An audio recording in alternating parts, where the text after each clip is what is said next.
বাংলাদেশে ছাত্র জনতার অভ্যুত্থানের মাধ্যমে রাজনৈতিক প্রেক্ষাপটে পরিবর্তন এসেছে কয়েক মাস আগেই। আর সেই পরিবর্তনের ঘটনায় গুঞ্জন জল্পনায় অনেকেই সামনে আনেন যুক্তরাষ্ট্রের ভূমিকার কথা। শেখ হাসিনা ও তার দলের পলাতক অনেক নেতাই অসংখ্যবার মার্কিন প্রসঙ্গ নিয়ে অভিযোগ তুলেছেন। এমনকি ভারতীয় রাজনীতিকদের মধ্যে অনেকে অভ্যুত্থানের পেছনে যুক্তরাষ্ট্রের ভূমিকা নিয়ে সন্দেহও প্রকাশ করেছেন।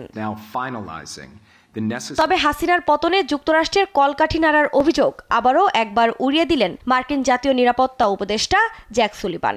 এই ধারণাকে সম্পূর্ণ অযৌক্তিক হিসেবে আখ্যা দেন তিনি। শেখ হাসিনার পতনে যুক্তরাষ্ট্রের যে কোনো ধরনের ভূমিকা নেই, সেটা ভারতীয় ঊর্ধ্বতন কর্মকর্তারাও বিশ্বাস করেন বলে দাবি তার। শুক্রবার হিন্দুস্তান টাইমস এক প্রতিবেদনে জানায়, হোয়াইট হাউসে মার্কিন ভারত সম্পর্ক ও ভবিষ্যৎ প্রশাসনিক কার্যকলাপ নিয়ে আলোচনার সময় বাংলাদেশের সাম্প্রতিক ঘটনাবলী নিয়ে প্রশ্ন উঠলে এসব কথা বলেন তিনি।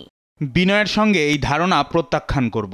বাংলাদেশে ঘটে যাওয়া ঘটনার পেছনে যুক্তরাষ্ট্র ছিল এমন ধারণা হাস্যকর। ঊর্ধ্বতন ভারতীয় কর্মকর্তাদের সঙ্গে আমার কথা হয়েছে, তারাও বিশ্বাস করে না যে আমরা এর পেছনে ছিলাম। অবশ্য হাসিনার পতনে যুক্তরাষ্ট্রের কোনো সংশ্লিষ্টতা নেই বলে আগেই জানিয়েছিল ওয়াশিংটন। এমনকি বাংলাদেশে মার্কিন হস্তক্ষেপের অভিযোগ কেবলই মিথ্যা বলেও গত বছরের আগস্টে স্পষ্ট জানায় দেশটি। গত বছরের জুলাইয়ে কোটা সংস্কার আন্দোলনকে কেন্দ্র করে ছাত্র জনতার রক্তাক্ত অভ্যুত্থানে সরকারের পতনের পর ভারতে আশ্রয় নেন শেখ হাসিনা। বাংলাদেশে গণহত্যার অভিযোগে শেখ হাসিনার বিরুদ্ধে একাধিক মামলা হয়েছে। তাকে গ্রেফতার করে বিচারের মুখোমুখি করার চেষ্টাও করছে বাংলাদেশ। আফরিন মৌ, নিউজ ডেস্ক, দেশ টিভি।